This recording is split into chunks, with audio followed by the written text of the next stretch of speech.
It's kind of like with John Cena. One of the things people complain about Cena is the fact that he's always, in his matches, he's always become Super Cena at the end. It's like just when it looks like things are bleak for him and he's going to lose the match, he pops back up and basically becomes Super Cena and goes on and eventually wins.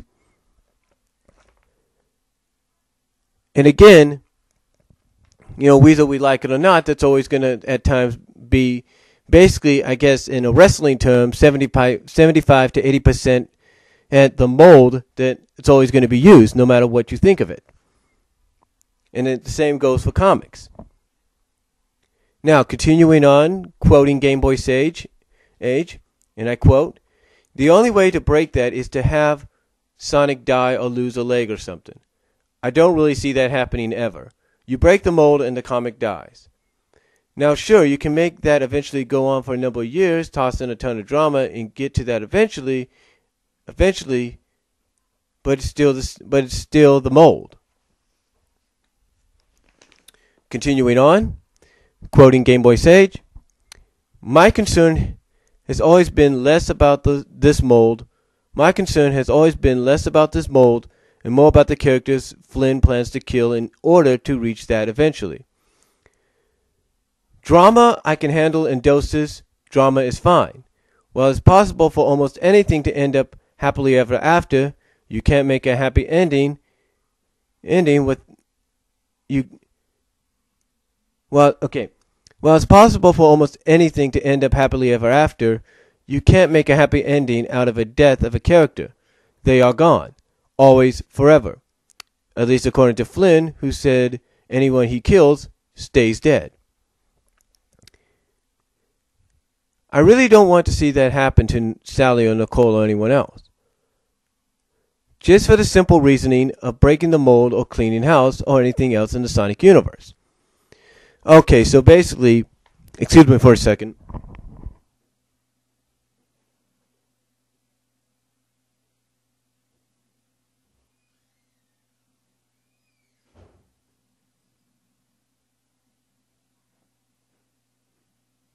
Okay, folks, I had to let my cat back in. But anyway, okay, basically what Game Boy Sage is trying to point out is, look, they can handle the drama. There's always going to be drama in comic books. There's no doubt. And that while it's possible for almost anything to have a happy ending, basically what they're pointing out is, yeah, you can have a happy ending, but at times you can't always have a happy ending when you kill somebody. Because when you kill them, they're dead. Or at least that's Flynn's quota, if you will. Now, continuing on, and I quoting Game Boy Sage, and I quote, "It was nice to hear that Flynn won't make it one long drama trip up to 250, but it also got me worried that he said we haven't hit rock bottom yet. But as long as some of this rock bottom doesn't mean the death of Sally or some pointless death like that, I can live through it without trying to take Flynn out of the picture." So, in other words, Game Boy Sage, and I'm pretty sure anybody else listening to this, I guess is happy that it's not going to be one long drama trip. Yep. But the one thing that got him worried is that they haven't hit rock bottom yet. But what they're hoping for is, even though if they hit rock bottom, the characters hit rock bottom, hopefully that doesn't mean the death of Sally or any other pointless death. Because they can live through the rock bottom without trying to take Flynn out of the picture. In other words, they're saying, look, if hitting rock bottom means killing off a character, whether it's a minor character or even a major character, then that's when they got to probably take matters into their own hands and try to get Flynn off of the book and away from the book for good. Now, continuing on, quoting Game Boy Sage. Game Boy Sage again. Continuing on, quoting Game Boy Sage. "The editor response was kind of silly to me. The editor cleared the Sally slap, and all the issues after that was Carl Bowler's was that Carl Bollers was in charge of it. Well, basically, okay. So basically, he's stating that the editor, Paul Kaminsky, has stated that Carl Bollers was, in fact, as everybody knows, responsible for Sally slapping Sonic and all the issues after it. Now, continuing on, again quoting Game Boy Sage, it was probably the editor that wanted the Genesis arc in there too. Heck, in Naruto, I can't pronounce it, but it's that popular anime. Naruto, Sasuke is in the comic purely because of the editor. Sasuke is in the comic purely because of the editor wanting Naruto to have a rival. Not a big fan of Sasuke. In other words, when Sasuke originally wasn't originally in the manga. Okay, so basically he's comparing this to Naruto, saying that the reason Sasuke's in there is because even though the editor doesn't like Sasuke, they wanted Naruto to have a rival. In other words, someone to play off of. So the thing about the editor seems like a way to try and separate himself from his responsibilities rather than anything else. So basically by saying, oh, it's the editor that, approves what I do, it's in other words, Ian Flynn trying to basically say, hey, you don't put the entire blame on me, put the blame on him. Now, continuing on, and again quoting Game Boy Sage, and once again I apologize if this is in multiple parts. As for the Star Wars reference, I can see what he's trying to say. But it's still a movie that's for a different age and fan base. They knew what they were getting into off the bat, and things started off with death and drama. It didn't simply come out of nowhere without any warning. Starting off as a fun cartoon type of adventure with a lot of excitement and action. And now we're here at the final page. Continuing on, quoting Game Boy Sage. Oh, and who else is in Star Wars? Oh, that little known character, Darth Vader. Here we go. You're gonna like this. You guys are gonna like this.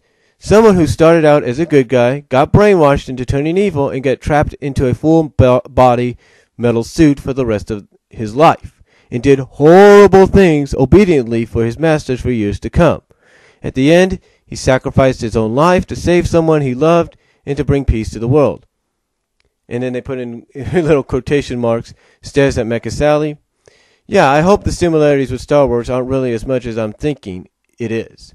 So in other words, what they're saying, like I said at the beginning of this, is they're hoping that he doesn't rip off the Darth Vader returning to the side of good scene for Sally eventually down the line.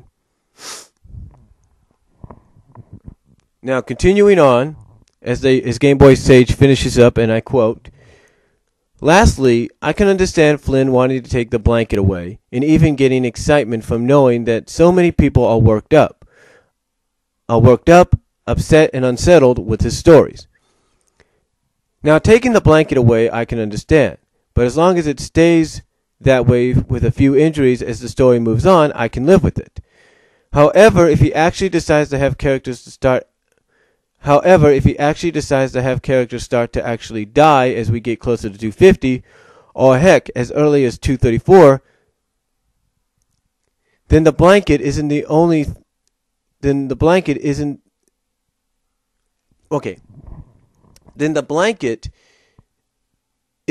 thing being taken away. But we'll be getting much more than most of us ever wanted or feared. I just hope it's just a simple scare and suspense tactic and not a warning of times to come. So yeah, that's a little bit about what I've learned through contacting Flynn directly. He's definitely a nice guy with a lot of ideas, but I just worry about him getting a tad too excited with them and not simply staying on the edge but flat out destroying it. For that reason, I'm betting everything on 234 more or less. If nobody dies in it, then I know I could trust him enough to at least not blow up at him to. Then I know I can.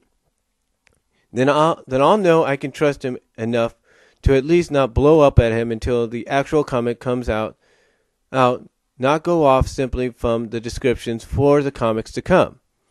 And I'll stop trying to make such trouble for him unless he deserved it. However, if he actually ends up killing someone like Nicole or someone else, then I'll know he's not simply taking the blanket away, and he's actually doing what I feared he'd do from the very beginning. And I'll have to take actions to stop him from doing any more harm to the comic. Continuing on and finishing up quoting Game Boy Sage, essentially he's putting us on one of those horror rides at a theme park where every turn you take leads to another jump scare. The question is, will it stay as just as jump scares, or will one of those attractions come out of the ride and actually stab someone through the heart?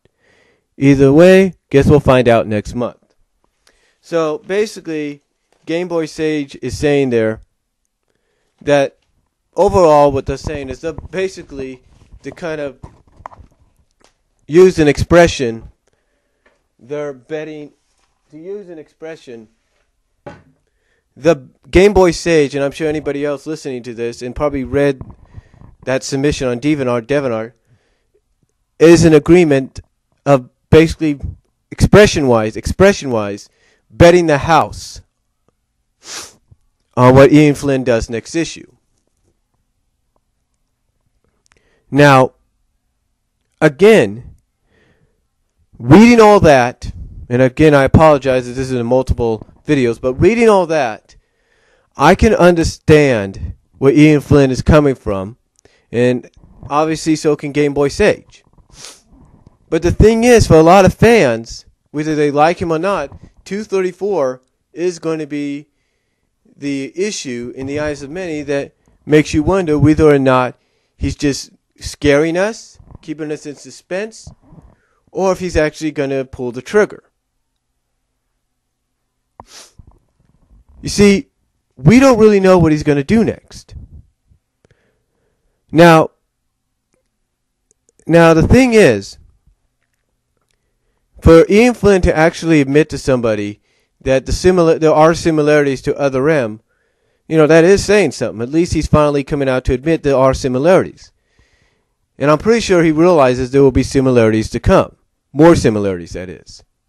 Like, who wants to bet, okay, for example, who wants to guess or bet that one of the similarities could be, and this might be a long shot, but who wants to guess one of the similarities will be Sally in some way, possibly with free will restored, possibly trying to kill Robotnik for what he's done to her? Just a guess, folks. But that's just my thought on it, folks. That's just what I'm looking at as a whole. That's what I'm just looking at as a whole. So, or looking at it as a possible opinion. So, again, I'm sorry for this video being in multiple parts, but Ian Flynn asked Game Boy Sage, and I guess anybody else, to spread the word. I will post a link to the submission in the description box. Comment down below if you like. Tell me what you think. And I will talk to y'all later. You all have a good day. Have a good TGIF.